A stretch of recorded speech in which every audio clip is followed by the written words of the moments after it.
Admittedly, I'm just some guy talking to a cell phone. I've got no stature. I've got no inside influence. I don't know any important people. I'm just going to tell it like I sees it. And for me, just as an observer of the international scene, I am very troubled by what I see going on with NATO and some of the things that NATO or NATO affiliated bodies are giving themselves permission to do right now. I don't see any context in which NATO is not the aggressor. I don't see any context in which NATO, with particularly these last couple of high-profile things that have happened with the sabotage of the gas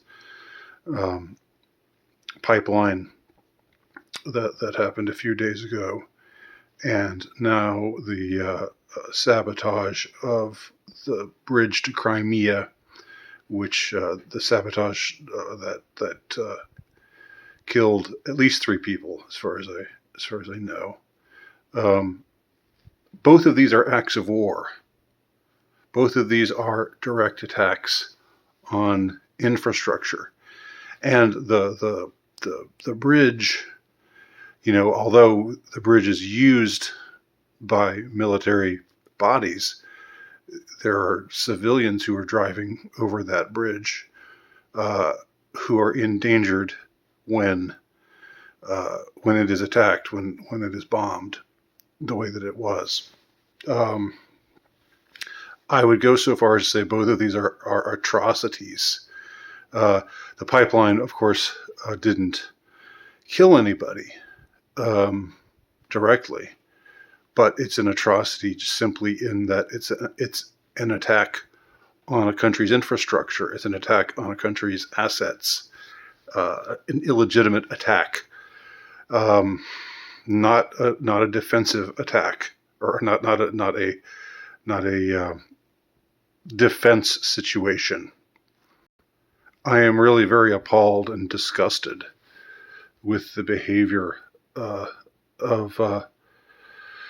those who control foreign policy for the United States, particularly in surrounding the situation in Ukraine and Russia.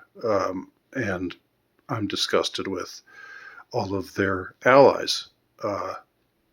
These are the kinds of things that, again, truly are acts of war. This kind of sabotage, this kind of direct, in-your-face effort to destroy infrastructure, to put civilian lives at risk, in the case of the pipeline, to possibly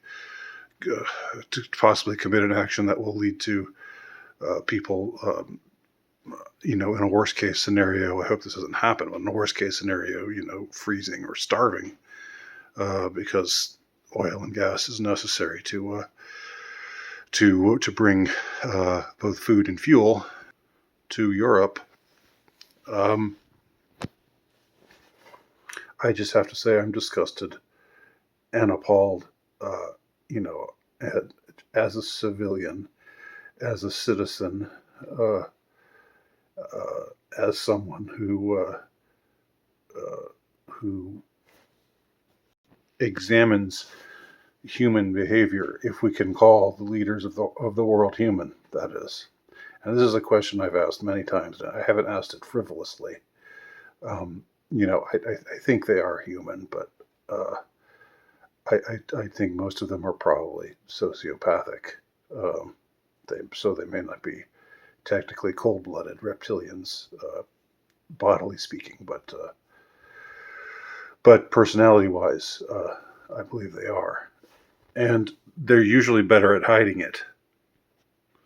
But these are acts of war against the sovereign nation. you can say that that Russia was improper to undertake its special what do you call it, special operation, uh, which was intended to give them a buffer zone with the territories in Ukraine that were closer to them, that wanted to be Russian, that were more ethnically Russian than the ones further west. Um, you could say that their attack their invasion was improper.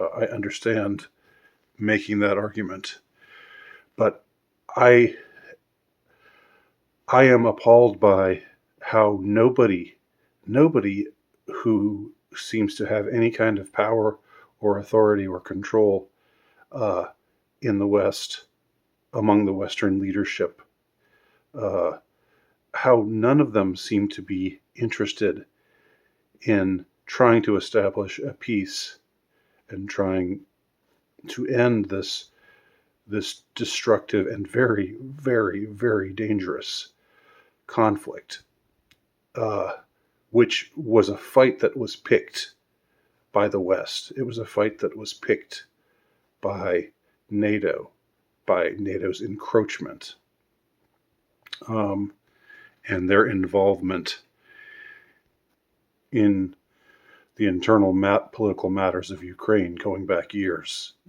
going back to 2014, when all this shit first really began. It didn't actually start in February of 2022. This has been going on for 8 years now, and it started because NATO and Western authorities started it. They decided, we want to expand ever eastward. We want to put a noose around Russia. I suppose because Russia was being uh, uh, disobedient or recalcitrant or whatever. I don't know what you would call it. They weren't playing along with the uh, the new normal, the Great Reset, uh, the whatever it is that they're that the WEF psychos are trying to impose. And this isn't me pledging allegiance to Russia or saying Russia is an innocent or has done no wrong. Certainly, historically, in the 20th century, there was a great deal of bad things, great many bad things that happened uh, when Russia was the Soviet Union. And there's still plenty of corruption there even now. But I just, when I see this current conflict brewing, and I see the kind of things that are being done right now, and how there's no effort to de-escalate, how it's only the only push is to escalate things further. Um, and how these kinds of attacks, uh, these are going to call down the wrath of Russia. They're needling Russia right now, and putting they're bear baiting. They're very literally bear baiting, in the sense, not literally, but figuratively, in the sense that Russia is the bear, and they're baiting it right now. That seems to be the game. But they seem to think that they can just do whatever.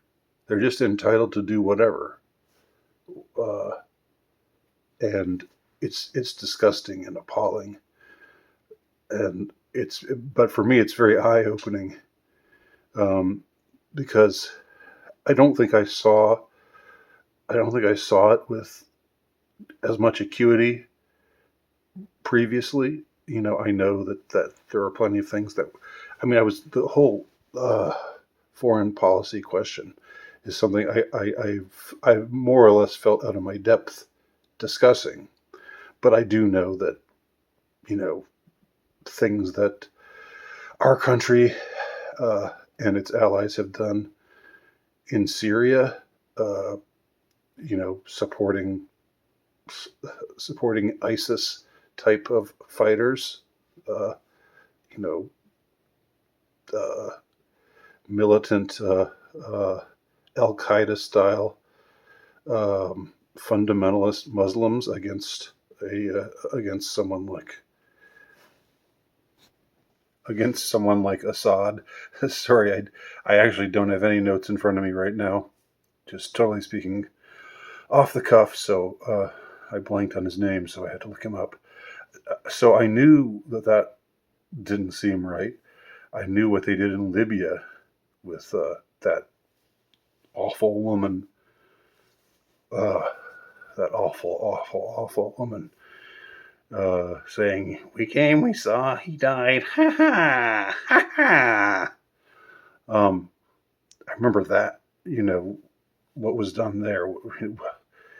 Again, not to say that Assad or Gaddafi were good guys necessarily. I'm sure they did a lot of bad things too. The world is full of warlords and tyrants, but it still doesn't justify just going and doing whatever you want. And it seems that that's just what the United States foreign policy is to do. Uh, it seems that it's just um, there's no prudence, there's no restraint, there's no, well, is this really going to work out best for us? Is this really what we want in the long run? Uh, it's more like just, we're going to do this. Fuck you. If you don't like it. And, when you're messing around with the Russian bear, and you're still behaving in this manner, um, you know, I don't see good coming out of it. I don't see any good coming out of it whatsoever, and I don't see anything. I don't see anyone in the middle of all this, trying to turn the tide of warmongering without end. I don't see that happening.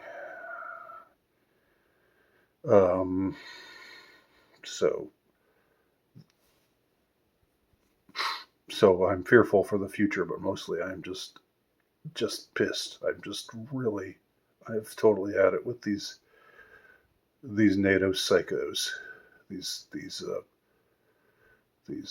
sociopathic, sadistic bullies who just can feel like they can do what they want, and it's funny.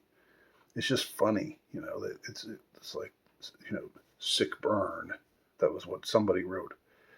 I mean, it's so juvenile. Somebody out there, with the bridge, when the bridge was bombed and 3 people died, sick burn was their response. I mean,